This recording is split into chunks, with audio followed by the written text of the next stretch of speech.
Welcome everybody to Bonjour Live. It's another wonderful day in the presence of God, and the Lord has a word for you wherever you are. I just ask you to be attentive and be blessed as you listen. Bonjour à tous, bienvenue sur Bonjour Live. Je suis votre hôte, le Pasteur Ebenezer, et je vous invite à vous asseoir, à être attentif afin de recevoir la parole que le Seigneur a pour vous en ces jours. I'm not alone on the set. I'm blessed to be with Dr. Brian, all the way from Mukanyo Theological Bible School, and I believe you'll be blessed today. And I'll just ask him to look into that camera and please greet our viewers all around the world. Welcome. Friends in Christ, we thank you for being together with you today. Thank you, thank you. And we usually say bonjour. Bonjour, yes, you have to say bonjour. Thank you, yes. And as we start, I want to give you our theme for today. It is the importance of forgiveness. Notre terme en ce jour, le thème, c'est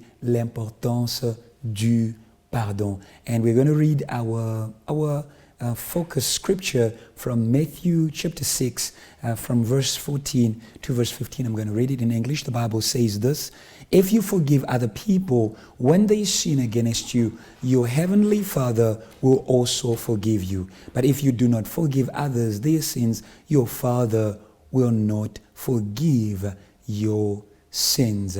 And we just begin from there, Dr. Brian. Your understanding of forgiveness. Forgiveness is not an emotion, but a command from God, and that makes it also twice not easy. Would you just want to take us through in this, this principle of forgiveness as a command from God? Ce que je demande au docteur est qu'il puisse nous donner sa pensée sur ces principes du pardon, parce que le pardon n'est pas une émotion, c'est vraiment un commandement de la part de Dieu. Dr. Brian. Thank you. Yes, forgiveness is a command. It's not an option. It's not an emotion. It's not something we feel, but it's something we're called to do. Yes. And I think forgiveness requires grace. Let me first explain what I mean by the command part. Christ doesn't make it optional. He says, if you forgive, you will be forgiven. But if you don't forgive, you're not forgiven. So it's very much linked to who we are in Christ, our relationship with Christ in the Spirit. And it's the duty, living out that duty of forgiving those who have wronged us. And it's required. Yes, thank you so much. Le docteur est en train de dire que pardonner, comme la Bible le dit, ce n'est pas quelque chose qui est une option. Donc, c'est quelque chose qui va déterminer notre relation avec Dieu. Si nous pardonnons, nos péchés seront aussi pardonnés. Ça veut dire que notre relation avec Dieu sera rétablie. Donc, c'est vraiment quelque chose auquel Dieu nous appelle à vivre tout le jour dans ce chemin avec lui, parce que ça lui représente mieux devant les gens. Thanks again for that wonderful answer. And we just build up on that. The importance, just something that, as you were speaking with regards to our own relationship with God, will be forgiven. The prayer that Jesus taught us says, forgive us as we forgive. What is the role of forgiveness in prayer? Quel est le rôle du pardon dans la prière que nous faisons envers Dieu, Dr. Brian? Yeah, I think prayer is crucial to forgiveness, because forgiveness, like I said earlier, is a grace. It's a duty, certainly, but it's not a duty we can perform by ourselves. It's something that requires God's grace given to us through our relationship in Christ by the Spirit. And so prayer is this relationship. Yes. As we are in prayer, as we communicate in prayer, as we celebrate this relationship, this two-way relationship in prayer, praising, being blessed, our relationship with Christ through the Spirit is stronger, and that grace then is given to us so that we can forgive. Yes. And I think that's important as well. Often we think of forgiveness, we know it. We know we have to forgive our brother or sister who's wronged us. We know in our heart of hearts that is our duty as a Christian, and yet we don't want to. Yes. We don't feel like forgiving. We certainly don't. And we've been wrong maybe perhaps, and we're hurting, and we don't feel like forgiving, but we know we have to. And we have this struggle even sometimes in our hearts, because we know we should do, and yet we don't have the power to do it. And it's that grace given to us that makes us able to forgive. And it's through prayer, I think, that relationship is experienced and is strengthened. That's what Yes. prayer is. Prayer is Yes. a relationship. Thank you so much. Le docteur est en train de dire quelque chose d'important. Il dit ceci. Il dit la prière, c'est vraiment notre relation avec Dieu, où nous célébrons ce que Dieu est. Et Dieu aussi est en train de déverser sur nous sa grâce. Parce que le pardon n'est pas quelque chose que nous pouvons faire par notre propre effort. La plupart des fois, nous connaissons que nous devons pardonner, mais on n'a pas les pouvoirs en nous-mêmes, la force dans notre cœur de pardonner. Et c'est quand nous prions que la grâce de Dieu, au travers de son esprit, nous est donnée afin que nous puissions pardonner les autres. Thanks again, Dr. Brian. Wherever that you are, I believe today is a day of healing, and God wants to release your heart. Wherever you are in your church, in your marriage, in your family, it is a day of forgiveness because God is forgiving us. As we continue, Dr. Brian, you are married, and I believe there's some married couples that are watching us. Sometimes they're very difficult issues, in marriage, and people just don't know how, and I don't know, maybe through a testimony or through the grace of God that God has bestowed on you as a teacher to just, in a simple, way, give some people a way out, of whatever issue they may be experiencing right now as a couple. Je demande au docteur qui est aussi marié, parce que souvent dans les mariages, il y a beaucoup de choses difficiles que les gens traversent et des fois ça devient difficile de pardonner. Nous croyons que aujourd'hui, le Seigneur peut parler quelque chose par sa grâce pour réellement faciliter aux couples qui sont en train de nous suivre de voir un chemin de sortie de toutes sortes d'amertumes et de conflits qu'ils sont en train d'expérimenter. Dr. Brian. Yeah, thank you. Often I think forgiveness is easier for those people that are farther from us. They maybe wronged us, they're friends, they're acquaintances, we forgive them, we go on, we forget about it. Yeah. Or we try to. But when it's people close to us, particularly in a marriage relationship, like you say, people we live with every day, people, I'm sure there are people who are going through something right now. Marriages, often, we have these conflicts. This is normal. We're all sinners and we have conflicts sometimes. And to forgive those people who have wronged us, those who are close with us, that takes special grace. Yes. That's very difficult.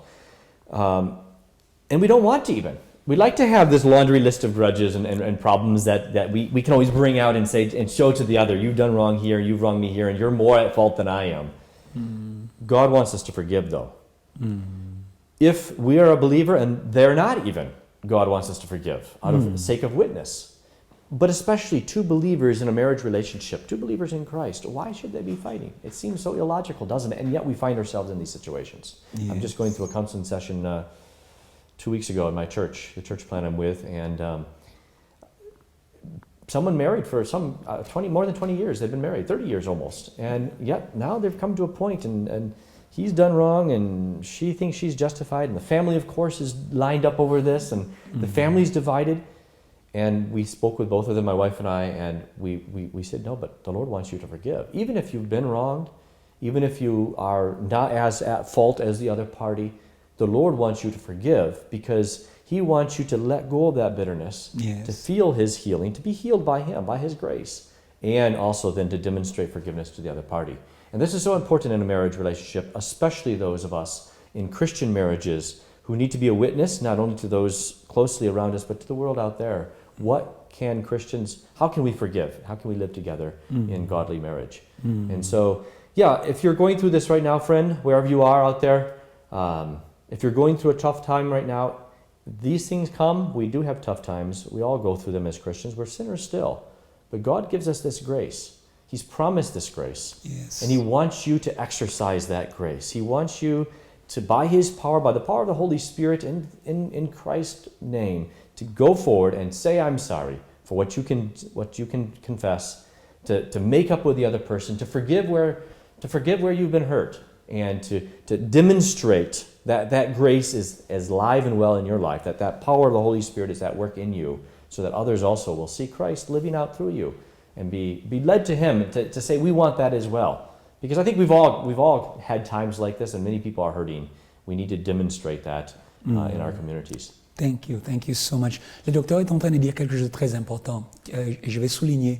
Il dit, c'est facile de pardonner à quelqu'un qui est loin de nous. Mais dans les cas des mariages, où souvent nous avons des problèmes, même si on est chrétien, parce qu'on est pécheur et on est dans la chair. Et c'est une chose qui devient difficile réellement de pardonner. Et il parle aussi, il dit, il n'y a pas longtemps, il était dans une séance des conseils avec un couple marié de 30 ans. C'est-à-dire que vous pouvez être dans un mariage, ça fait longtemps, mais cela ne vous garde pas des conflits. Et maintenant, ces couples se retrouvent dans des temps des conflits. Et des conflits, ça peut prendre plusieurs natures. Et même des fois, vous pouvez être marié aux non-croyants. Vous devez pardonner parce que cela donne un témoignage de ce que vous êtes en Jésus-Christ. Mais d'autant plus, si vous êtes tous les deux des croyants, des chrétiens, vous devez vous pardonner par la grâce du Seigneur, afin que votre mariage soit un exemple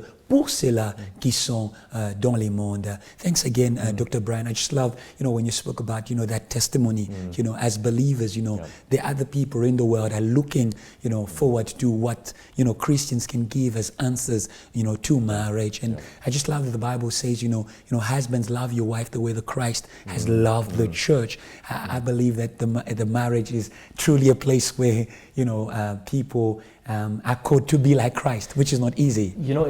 It is, and often we think that it has to be a perfect marriage to be the perfect example for the world. I think sometimes even more powerful example is a marriage that isn't perfect, but where two couples, by the grace of God, have forgiven each other, sometimes repeatedly, and demonstrated that forgiveness and their mutual love for each other in the watching eyes of the watching world. Yes. The world can say, hey, they're not perfect, they're like us. Yes. But by God's grace, they can forgive each other. We can be like that too. We want what you have. Yes. And that can be a powerful witness. Amen, amen, amen. Thank you so much. L'auteur dit quelque chose de très important. Il dit, quand des fois on parle du mariage en Christ, les gens croient que ça doit être un mariage parfait. Mais vous pouvez inspirer les gens du monde par vos faiblesses. Quand vous vous pardonnez après des temps de conflit, les gens vont dire, oh, ils sont comme nous. Mais voyez, ils se sont pardonnés et vous devenez un exemple au monde. Thank you so much, Doctor. And thank you to our viewers. We'll be back in a short moment. Truly, it's a day of grace, a day of forgiveness. We'll be back.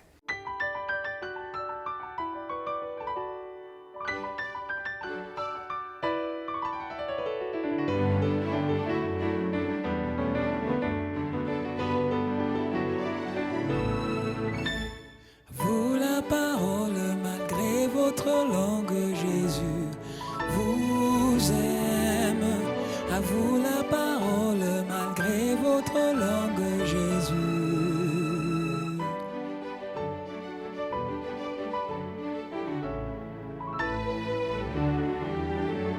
À vous la parole, malgré votre langue, Jésus. Bonjour life. Welcome everybody. We're still speaking about the importance of forgiveness, and we've learned wonderful principles in this place. It's not by power, it's by grace. We've also heard wonderful, words from Dr. Brian speaking about how, your imperfect marriage can also be a testimony to the world when you introduce forgiveness in that marriage. And as we continue, we just want to speak about forgiveness in the church. In the church, also you're a pastor, and there are many things that happen, and we have got many verses to back up, that which has been done against us. We are the Joseph of the church. We have been persecuted, and how do we deal, with forgiveness in a church setting, especially where people feel as though they've experienced persecution. They are hated for doing that, which is good. But also, we also want to demystify, certain things that people call persecution, and yet, it's not necessarily persecution.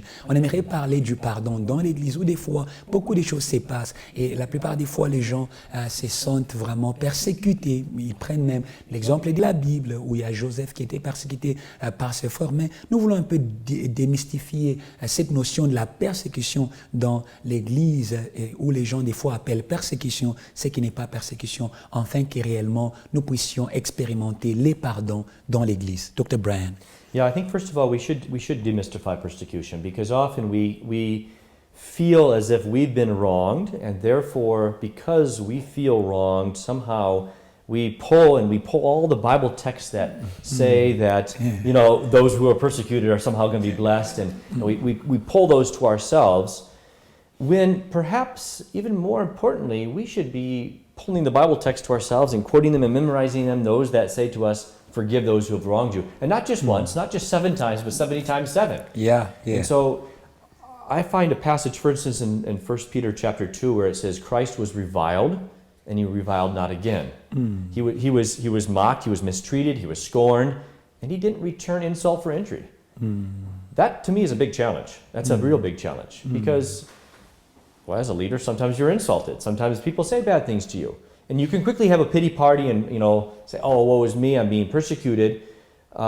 When really, we're called to follow Christ's example. And to let those go, forgive, go forward as Christ did, and not be distracted by these things that would otherwise get us down. Le docteur est en train de dire des choses très importantes.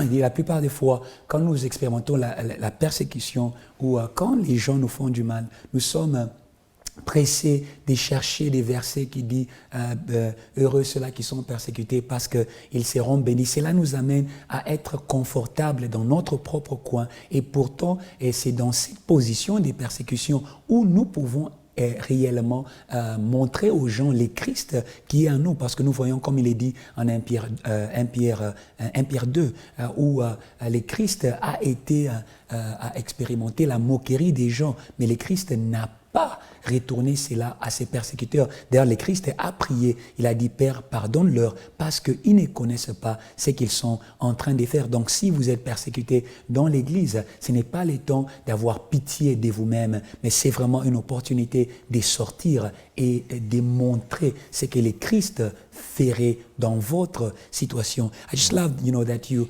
related it to Christ. We see Christ at the cross, being killed, and he says, Father, forgive them.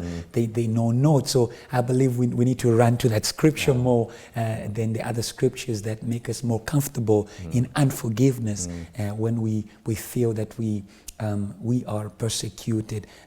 Thank you so much, Doctor. We just want to go a bit further, with the topic of forgiveness. In John chapter 20, verse 22 to 23, Jesus is just being resurrected, and he breathes on the disciples, and he says, "Receive the Holy Spirit." And then he says, those to whom he will forgive their sins will be forgiven. So many people who read the scripture and now they may have a question, isn't it God who is given the power to forgive the sins of others? But Jesus is given to the apostles. What is this related to? What is this power to forgive related to? On voit dans la Bible, en Jean 20, versets 22 au 23, où Jésus souffle sur les apôtres et il les donne les pouvoirs de pardonner. Il dit, ceux-là à qui vous allez pardonner les péchés, leur péché sera pardonné. Des fois, nous lisons cela et nous avons un peu des questions. Bon, ceci relate à quoi? Est-ce qu'on est en train de prendre la place de Dieu? Ou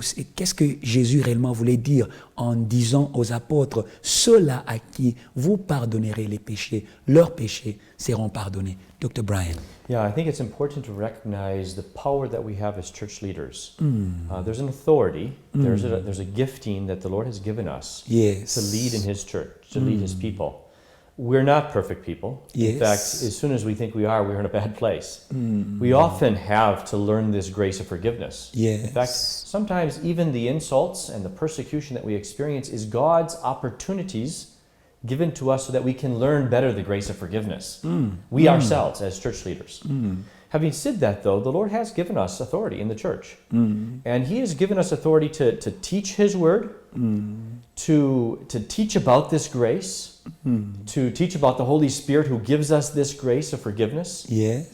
And He's given us the authority even to guide this process. If you look, for instance, at Matthew 18, I think we're going to probably be going there, but Matthew 18, Jesus says, if there is a problem between two brothers or two sisters, let them talk to each other first. If they can't sort it out together, bring in another person. That's the pattern that the Word is giving us. But then, if there's still a problem, go to the church. You see, the church has the authority to be facilitators of this process of forgiveness. And so we want to coach the people that we're working with our friends, our colleagues, our co-workers perhaps, but even those in our churches where we're called to lead, we want to coach them to exercise this grace that God is giving us and encourage them, even command them in Christ's name to forgive. Yes. And warn them as well that if they don't forgive, that there will be consequences. You see, there's a power there. There's an authority that we have as church leaders. I think that's what Jesus is speaking about. Thank you so much. L'électeur nous a donné vraiment une bonne réponse qui nous guide par rapport à ces versets. Il dit la première chose est qu'en tant que leader, les leaders, ils ont une autorité. Les leaders sont une symbole de l'autorité de Dieu dans l'Église.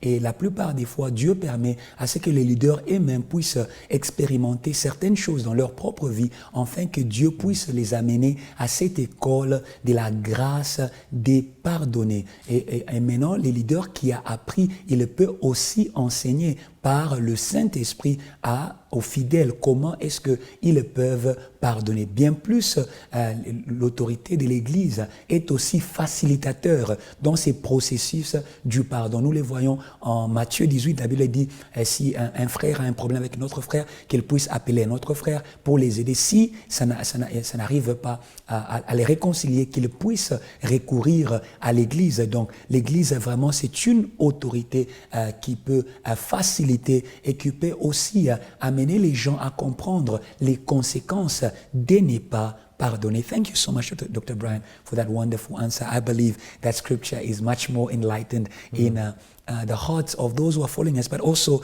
the leaders, who are following us, that they should know that they're actually called to forgive more, because they need to show an example, they need to teach, and they need to be the facilitators of that process. And as we come to an end of our conversation, we just want to speak about those consequences, of unforgiveness, the bitterness, what bitterness does to a person, a Christian especially, when we have kept it for a long time. On aimerait parler brièvement des conséquences du manque de pardon, ce que l'amertume fait dans les cœurs d'un croyant quand nous la gardons pendant longtemps. Dr. Brian.